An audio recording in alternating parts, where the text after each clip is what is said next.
Oi gente, tudo bem? Como vocês viram aí na imagem, o tema do vídeo de hoje é Os sonhos vêm de Deus. Eu já quero adiantar que eu já encontrei alguns materiais no YouTube falando a respeito de sonhos, o que significa, é de Deus, o que acontece. Mas mesmo assim eu resolvi falar sobre isso. Por quê? Porque eu pretendo abordar o tema de uma forma, número 1, objetiva, tá? E eu pretendo abordar o tema de uma forma sucinta também, ou seja, eu não pretendo me delongar muito, tá? Então eu pretendo ser mais objetiva, falar sobre o tema, mostrar alguns exemplos, falar qual é a minha visão mediante a Bíblia, do que eu venho lendo a palavra, né? Qual é a minha visão espelhada na Bíblia a respeito de sonhos, né? E aí eu já começo também com uma pergunta: os sonhos vêm de Deus, né? E para falar, eu vou abordar dois personagens em especial como protagonistas desse vídeo. E o primeiro que eu vou falar é sobre José.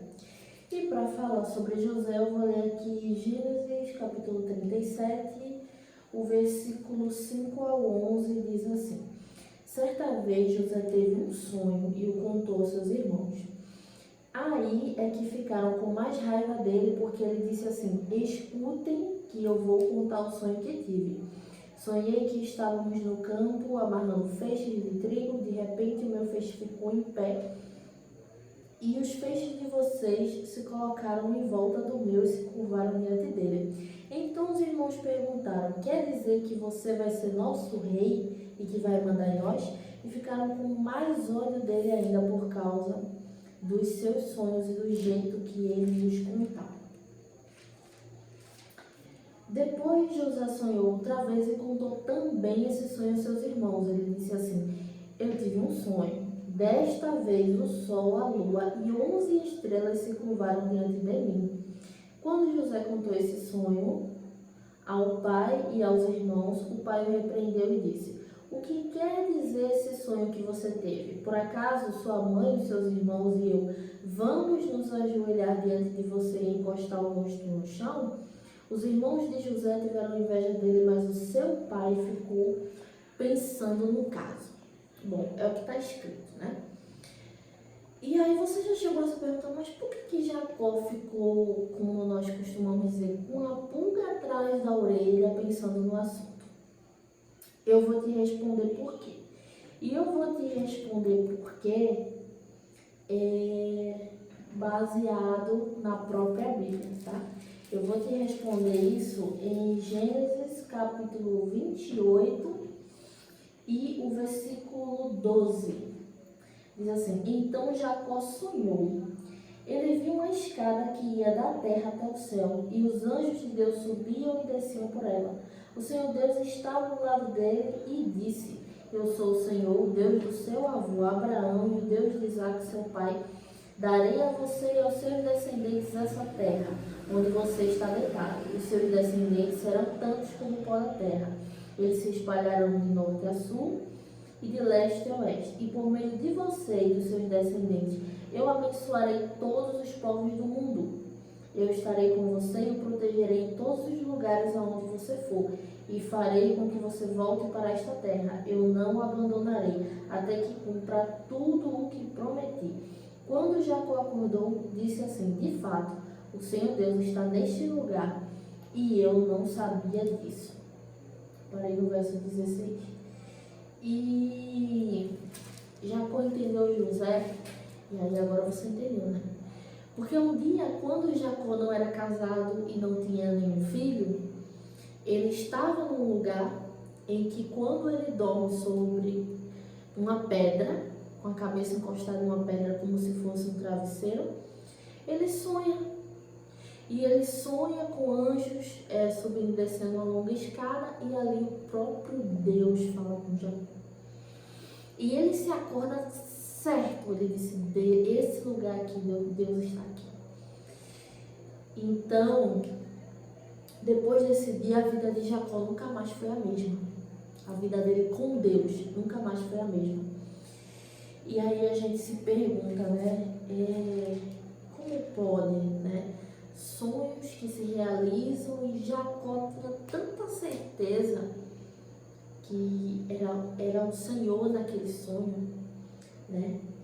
E José, da mesma forma, ele contava aquele sonho com ânimo, com ímpeto, porque o verso que eu li diz que os irmãos tinham inveja até da forma que José contava o sonho. Os irmãos dele ficavam indignados.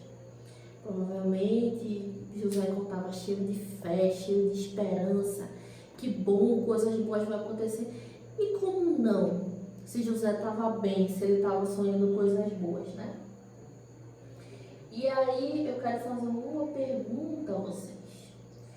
Deus pode se revelar por sonho a um ímpio ou só a um cristão? Será que Deus só fala por sonho com cristãos, com pessoas que creem nele, como Jacó e como José, ou ele também pode se revelar a um ímpio? Como será? Para responder essa pergunta, eu vou ler Gênesis 40, o verso 7 e 8, que diz: Então perguntou: Por que vocês estão com essa cara tão triste hoje? Eles responderam: Cada um de nós teve um sonho, e não há ninguém que saiba explicar o que esses sonhos querem dizer. É Deus quem dá a gente a capacidade de explicar os sonhos, disse José. Vamos, contem o que sonharam. Aqui nesse texto, José estava na prisão, só para você se situar no contexto, e o ex-padeiro e o ex-copeiro que estavam na prisão, o ex-padeiro e o ex-copeiro do rei tiveram um sonho, e ali José diz que é Deus quem explica, é Deus quem revela e é Deus quem dá a interpretação dos sonhos. Certamente esse ex-copeiro e esse ex-padeiro não conheciam a Deus. Ai, Rubem, por que tu está dizendo isso? Porque naquela época, principalmente no Egito, Deus ainda haveria, né, de se manifestar para alguns ali. Então, o que acontece?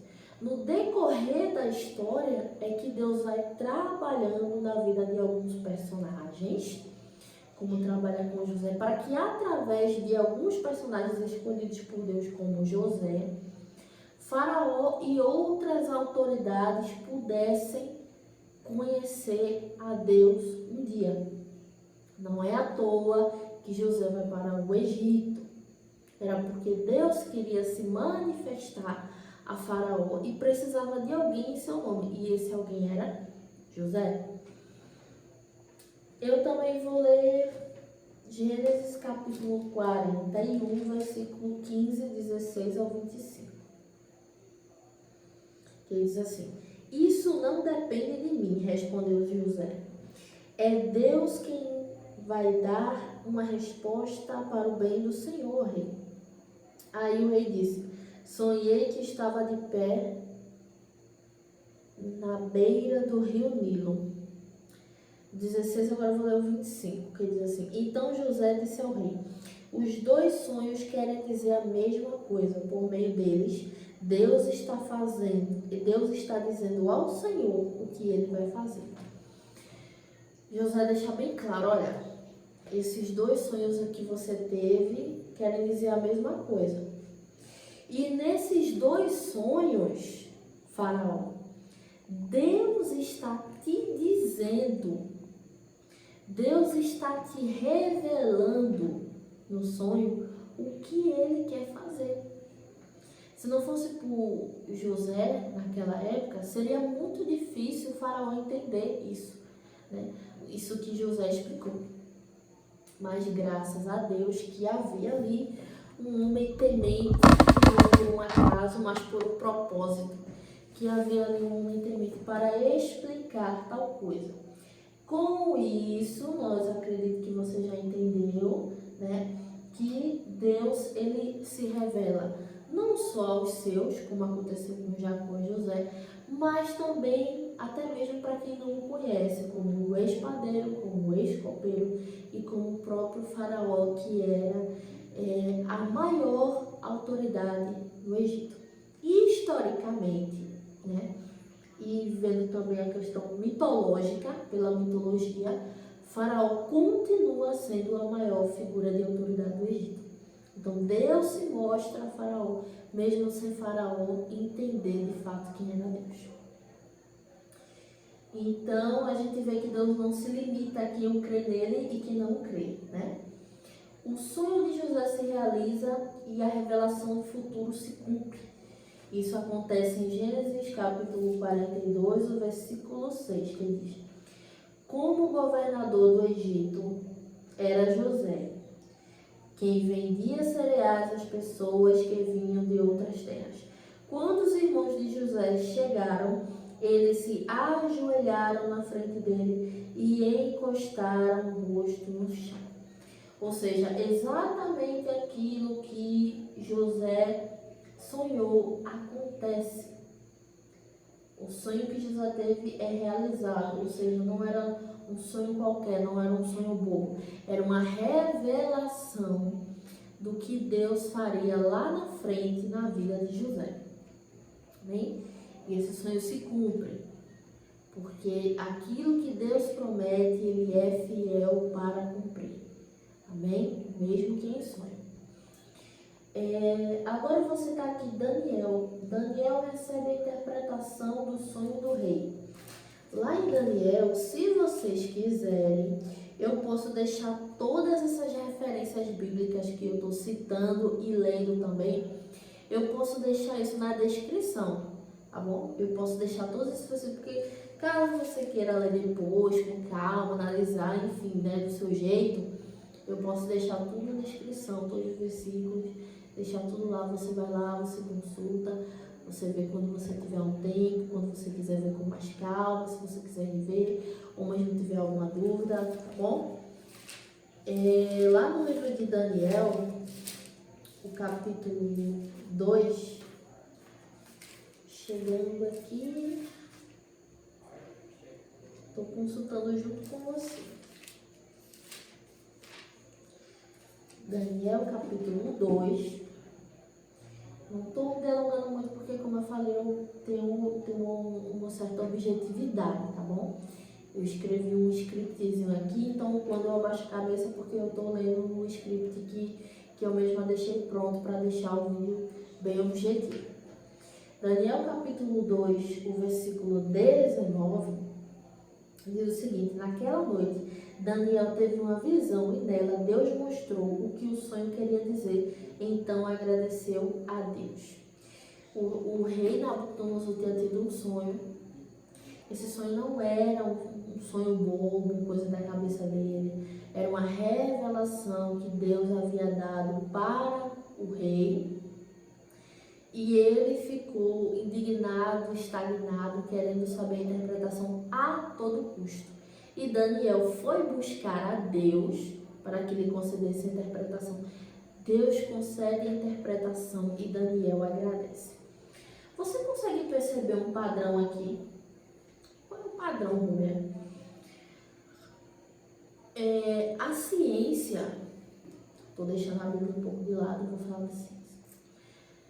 A ciência diz o quê? A nossa mente, ela tem o consciente, que fica aqui, o subconsciente fica mais ou menos no meio da cabeça e atrás da cabeça fica o inconsciente, também denominado de córtex pré-frontal, que é essa parte aqui do cérebro. O cérebro é dividido em 3 partes. Uma fica na frente, que é aqui logo na nossa testa, que geralmente é a área onde a gente costuma ter dor de cabeça, quando a gente se estressa, se irrita. Tem outra área no meio e tem outra área embaixo. É óbvio que existem memórias, né? Aqui, nesse lado do cérebro, o consciente, estão as memórias mais recentes, que são o que eu comi hoje, o que eu falei hoje, com quem eu conversei hoje, são exemplos. Tudo que é feito no dia a dia, coisas automaticamente recentes, coisas que eu faço no dia a dia, coisas que você faz no dia a dia, são as coisas que estão guardadas no consciente, aquilo que é bem atual, entendeu? O que acontece também? No subconsciente estão as memórias mais distantes, um pouco mais distantes. Aquilo que eu fiz semana passada, o que eu comi semana... Estou citando exemplos assim bem por cima, tá? Não estou falando nada detalhado, mas você pode pesquisar sobre isso também no Google. Eu tenho certeza que você vai encontrar exatamente isso que eu estou falando, e até com mais detalhes, mais profundidade, uma coisa mais, enfim, intrínseca. No subconsciente estão as memórias mais distantes daquilo que nós fizemos, falamos, pensamos, tá bom? Porque existe aquilo que a gente fala, existe aquilo que a gente pensa e não fala, que fica só guardado. Tá no subconsciente. E no inconsciente estão as primeiras memórias. As primeiras memórias. Por exemplo, quando você estava lá no útero da sua mãe, tá? Existe uma fase da gestação em que o feto ele já consegue raciocinar. Ele não raciocina como eu, como você, mas ele pode raciocinar, por exemplo, o que eu estou fazendo aqui, o que é isso, porque tem tanta, né? Ele consegue ter uns raciocínios bem bobos ali, porque ele não sabe de nada, né? Ele está no feto, ele não sabe de nada. Quando ele nasce, a ciência também diz que o bebê, ele pensa. Ele ainda não sabe falar, mas ele pensa. Quando está muito claro, quando está muito escuro, ele não vai saber falar. Está muito claro, está muito escuro, né? Porque ele vai conhecer as palavras do que ele ouvir, mas ele consegue raciocinar. Quando ele está com dor, por isso que ele chora. A linguagem do bebê é o choro, né? Então, quando ele chora, ele não chora do nada, ele chora porque ele está sentindo alguma coisa e porque ele está pensando alguma coisa, mas ele não sabe como expressar, ele não sabe como falar. Essas memórias fazem parte do subconsciente. Aquilo que você passou quando você era muito pequeno, tinha 1 ano, 2 anos, sei lá, uma queda que você pode ter escorregado e caído quando você tinha 1 aninho, 2 aninhos, 3 aninhos, não sabia falar direito. Então são memórias bem distantes. Essas memórias bem mais distantes que estão no inconsciente, geralmente elas só são despertadas através de algum trauma. Por exemplo, você levou uma queda muito feia quando era pequeno, bem pequeno, nem falava direito ainda. Você levou uma queda muito feia, certo? E aí, sei lá, 15 anos depois, você viu uma criança levando uma queda bem feia, exatamente com aquela que você tinha levado quando era pequeno. Você não vai raciocinar de imediato, nossa, isso aconteceu comigo, mas isso vai ficar na tua cabeça, poxa, por que essa queda me parece familiar? Porque é a memória mais distante. Geralmente, né, existem alguns processos terapêuticos que têm já alguns exercícios que eles costumam fazer nos seus pacientes, quando o paciente permite, quando o paciente deseja, claro, para que o paciente desperte com uma certa velocidade essa memória do inconsciente. Talvez uma memória que prejudique, uma memória que traga trauma, uma memória que seja difícil, né? Então, existem sim alguns procedimentos terapêuticos, alguns exercícios terapêuticos que influenciam na velocidade dessa memória. Mas, no geral, é muito difícil essa memória ser despertada. Quando a gente sonha, o que acontece? Geralmente, quando o sonho vem de nós, um sonho nosso, esse sonho vai refletir no pensamento e no desejo mais recente que percorreu na nossa cabeça. Vou dar um exemplo. Eu tô com muita vontade de comer pizza hoje. Esse é um exemplo, tá? Tô com muita vontade de comer pizza, mas eu não consegui comer. Eu tive um dia cheio, eu fiz muitas coisas. Eu me ocupei, eu trabalhei. Quando eu me dei conta, já era tarde da noite. eu não consegui pedir uma pizza, eu estava morrendo de desejo de comer pizza, mas eu não pedi. O que acontece? Esse pensamento, junto com esse desejo, ficou na minha cabeça. Quero pizza, mas não consegui comer. Eu queria uma pizza, mas não consegui. E aí eu vou dormir. Qual é a grande probabilidade? Não é certeza, mas é uma altíssima probabilidade de que quando eu dormir, eu vou sonhar ou comendo pizza, ou vendo alguém comendo pizza e eu sem comer, ou algum cenário ilustrativo com uma pizza ali. Por quê? Porque é o pensamento que mais martelou em mim. Ou, sei lá, vamos dizer que tem uma semana que eu tô com desejo de trocar de celular.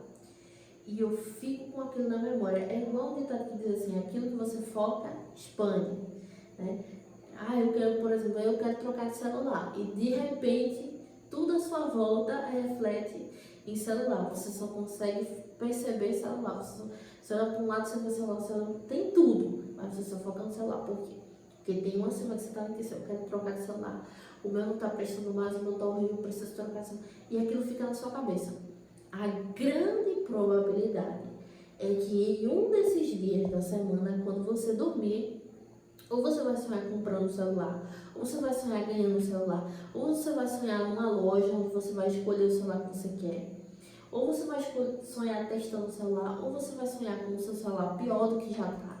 E você dizendo, eu preciso trocar de celular, mas você vai sonhar com um cenário bem semelhante àquilo. Esse é o sonho que vem de nós. O sonho que vem de nós, ele é um reflexo repetitivo, não é só um reflexo. Ele é um reflexo repetitivo daquilo que a gente vem pensando, daquilo que a gente vem desejando e daquilo que a gente quer fazer, mas ainda não realizou. É aquela coisa, eu quero tanto, eu desejo tanto, não consegui ainda, então provavelmente você vai sonhar com aquilo. E não foi à toa, não foi um sonho à toa, é porque você estava tanto com aquela intenção que você sonhou. O sonho que vem de nós é isso. Então, tem que guardar isso. O sonho que vem, estou falando isso para você entender, como diferenciar quando o sonho é de Deus e quando o sonho é de você mesmo. O sonho que vem de nós mesmos é o reflexo repetitivo daquilo que pensamos, daquilo que desejamos e daquilo que queremos fazer, mas não conseguimos fazer. Bem, mas se eu conseguir fazer, eu vou sonhar? Provavelmente não, porque você teve aquele desejo saciado, aquele pensamento foi saciado. Por exemplo. Aí eu quero trocar de celular. E aí eu fui na loja, na mesma semana, e troquei de celular. Eu vou sonhar com isso? Provavelmente não. Porque aquele pensamento e aquele desejo repetitivo, ele foi suprido, ele foi saciado. Então, provavelmente não vai haver mais aquela necessidade disso ficar na minha memória a ponto de eu sonhar com isso. Entende? Então, a probabilidade disso não acontecer. O sonho que vem de nós é a repetição daquilo que pensamos, daquilo que desejamos e daquilo que queremos fazer. Esse é o sonho que vem de nós. E o sonho que não vem de nós é o oposto disso, é o oposto do que eu falei. É algo que não vem de nós, é algo que a gente não estava pensando, é algo que a gente não estava desejando e é algo que a nossa mente não estava martelando, mas simplesmente veio de nós. Como, por exemplo, você pode perceber que a explicação que eu estou te dando bate com os sonhos que Deus revelou aos seus servos na Bíblia.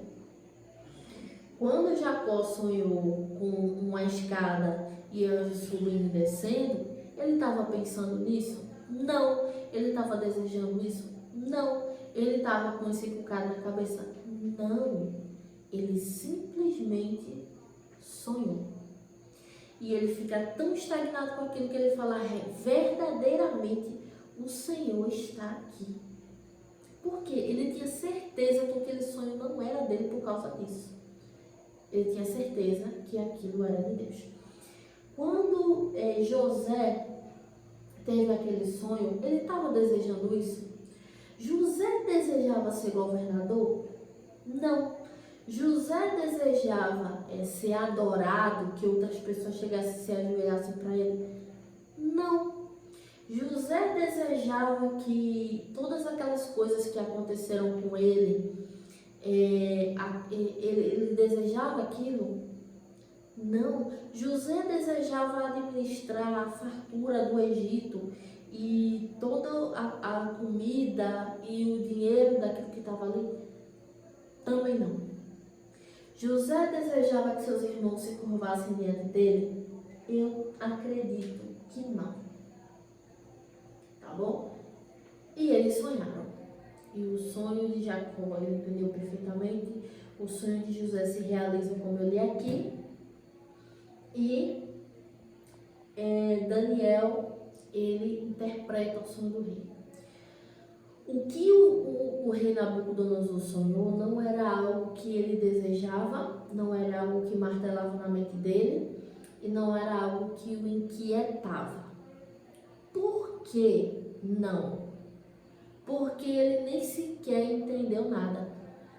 Ele não entendeu nada do que ele sonhou. E ele ficou tão doido para entender que ele saiu inquietando todo o palácio, incomodando todo mundo. Sai da frente que o rei Nabucodonosor sonhou uma coisa, não entendeu porcaria nenhuma e ele quer que alguém explique, traduza o que ele sonhou.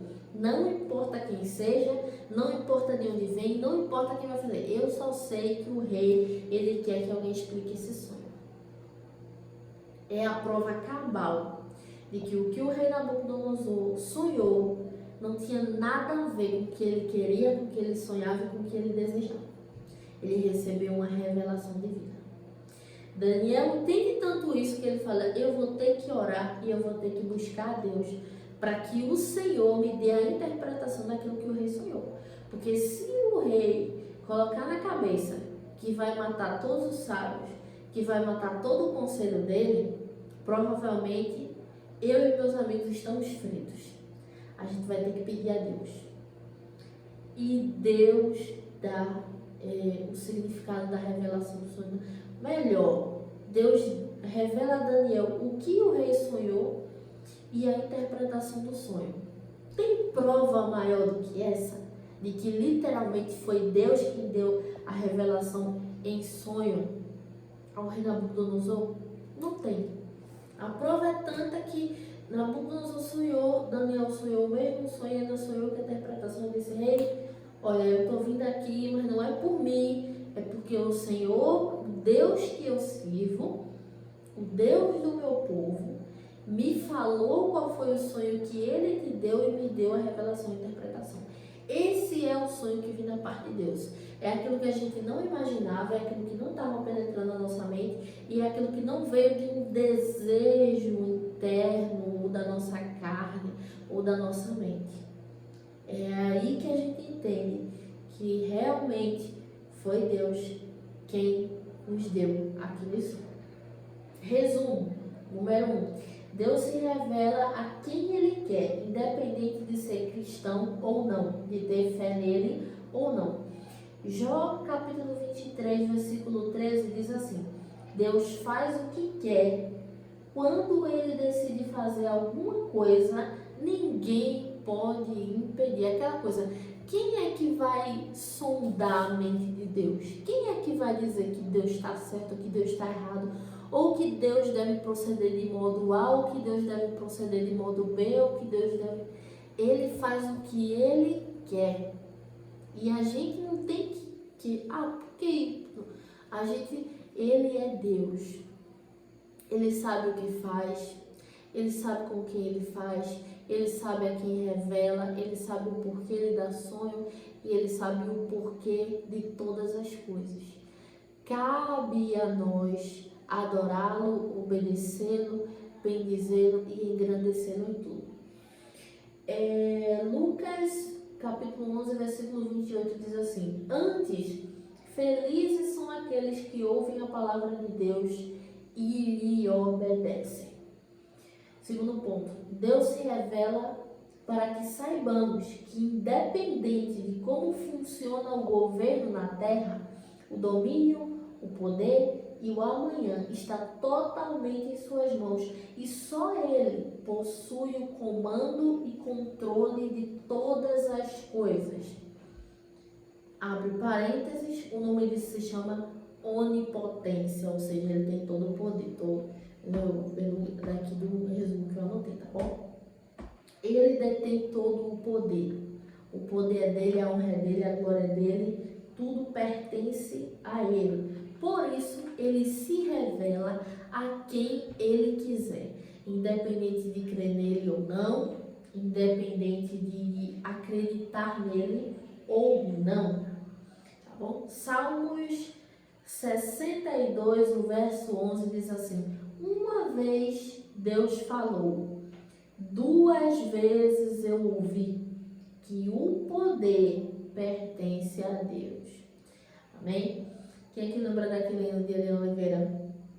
Uma coisa disse Deus, duas vezes a ouvir, que o poder pertence a Deus. O poder é dele, sim, é dele o poder, é dele o poder, é dele. Essa parte esse verso do hino dela vem desse versículo aqui.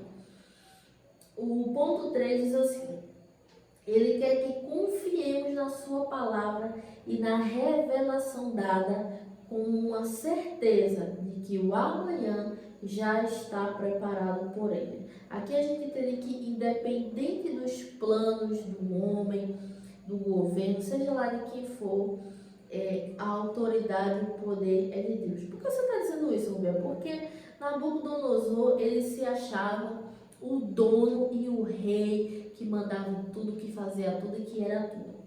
E aí o que acontece? Nabucodonosor tem um sonho com a estátua e cada estátua era de uma certa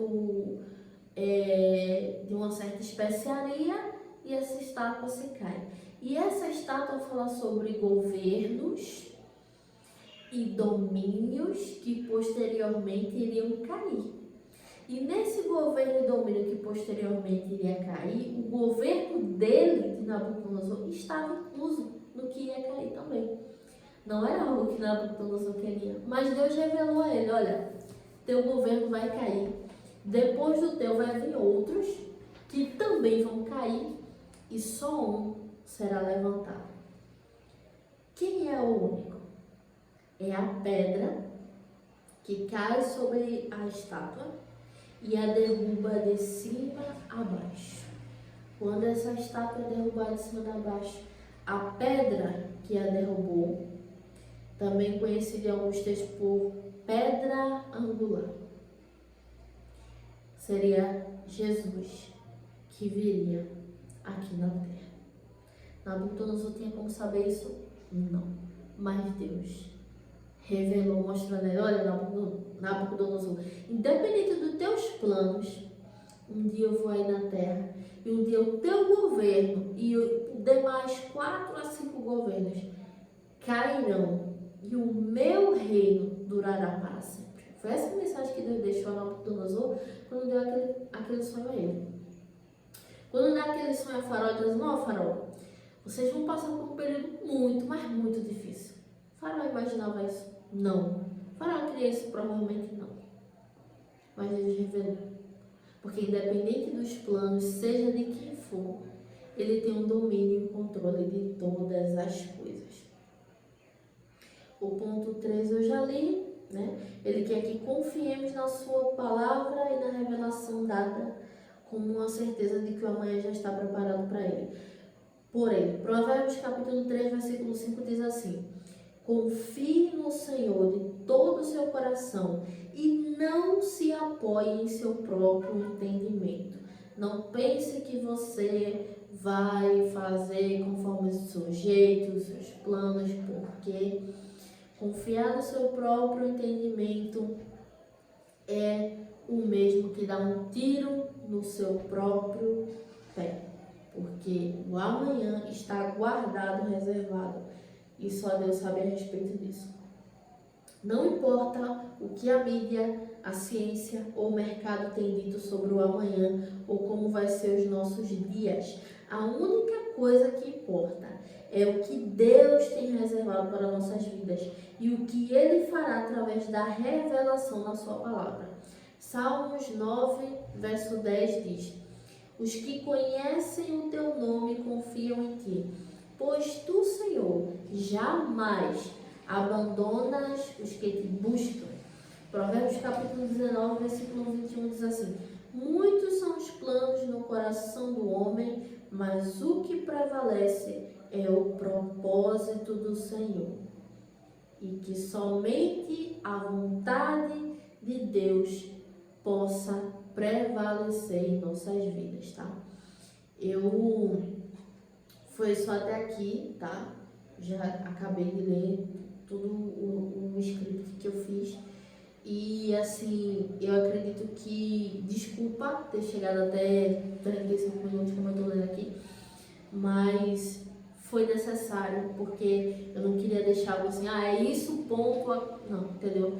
Eu quero muito que vocês possam entender da melhor forma possível, tá? Se vocês quiserem, eu posso deixar cada versículo lido na descrição, para vocês lerem, pesquisarem, estudarem, tá bom? Já, se vocês são curiosos da Bíblia como eu, provavelmente vocês vão querer depois ler mais a fundo.